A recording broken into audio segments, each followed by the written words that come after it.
प्यार बलि चाहता है अहम की। सतगुरु ने भी कहा है कि प्रेम किसी की हस्ती बर्दाश्त नहीं कर सकता,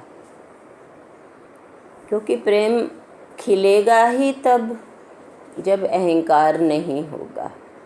प्रेम की खुशबू फैलेगी ही तब जब अहंकार नहीं होगा।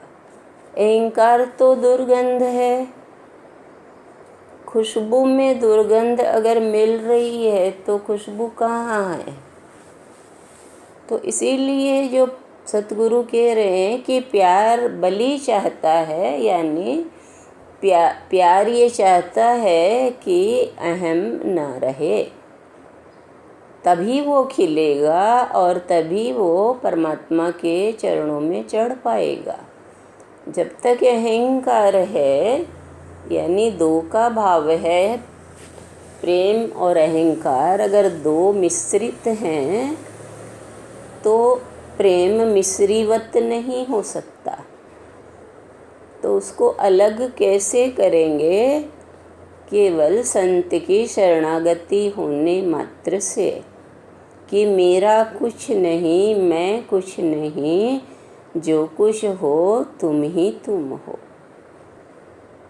तो ये जब तक अहम क्या करता है, ये अहम हमारे अंदर मैं ले आता है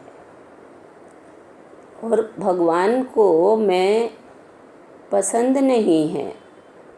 इसीलिए वेद कह रहे हैं वाणी में, भक्ति की चेतावनी की वाणी है, इसमें चेतावनी दे रहे हैं कि ये भक्ति नहीं है जहाँ तुम्हारा मैं आ रहा है। भक्ति जब आती है, भक्त कहलाता वही है जिसमें मैं होता ही नहीं है, तू ही तू रहता है। तो इसीलिए जो भक्त होता है वो मैं को पूरी तरह जब तक विसर्जित नहीं हो जाता मैं, तब तक भक्त होता ही नहीं। भक्त माने प्रेम, प्रेम के बिना भक्त हुआ ही नहीं जाएगा। परमात्मा से प्रेम यानी भक्त।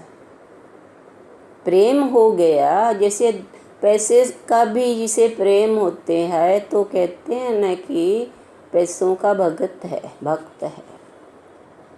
तो ऐसे ही हमें सत्संग से, सतगुरु की वाणी से, संत से जब प्रेम हो जाता है तो वो हमारा कुछ नहीं रहता, क्योंकि मेरा तो कड़वापन है, मेरा तो खारापन है। और फूल, प्रेम क्या है? फूल है जो खुशबू से भरा हुआ है। तो इसीलिए संत हमें ये वाणी के द्वारा समझा रहे हैं कि भगवान से अगर प्रेम है तो वहाँ अहम ना हो, मेरापन ना हो। ये सूक्ष्म मैं हमारे अंदर आ जाती है कि मैं सत्संग कैसे करूं, मैं सत्संग कैसे करूं।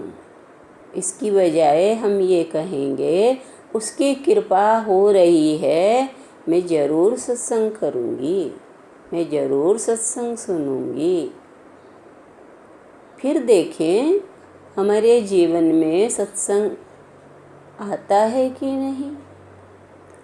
काम करते हुए भी हम एक लाइन दो लाइन सुन सकते हैं। जब मेरापन हमारा प्रेम होगा तो ये सब विदा हो जाता है। चाव हो गया, चाह जग गई कि मेरे तो गिरधर गोपाल दूसरो ना कोई।